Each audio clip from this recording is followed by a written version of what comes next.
భూభారతి చట్టం సమర్థవంతంగా అమలు కావాలంటే భూ సర్వేను అత్యంత ప్రాధాన్యతతో చేపట్టాలని మంత్రి పొంగులేటి శ్రీనివాసరెడ్డి అధికారులను ఆదేశించారు.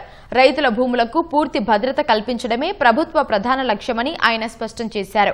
ఖమ్మం జిల్లాలో పర్యటించిన మంత్రి పొంగులేటి పలు అభివృద్ధి కార్యక్రమాలకు శంకుస్థాపన చేశారు. భూభారతి అమలు, ఇందిరమ్మ ఇల్లు తదితర అంశాలపై ఖమ్మం కలెక్టరేట్లో సమీక్ష నిర్వహించారు.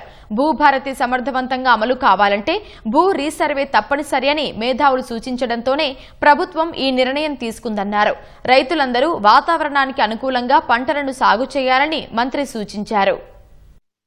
భవిష్యత్తులో మరిన్ని కార్యక్రమాలు చేస్తామని చెప్తూ ఈ సంవత్సరం వర్షాలు తక్కువగా పడే అవకాశాలున్నాయని శాస్త్రజ్ఞులు చెబుతున్నారు.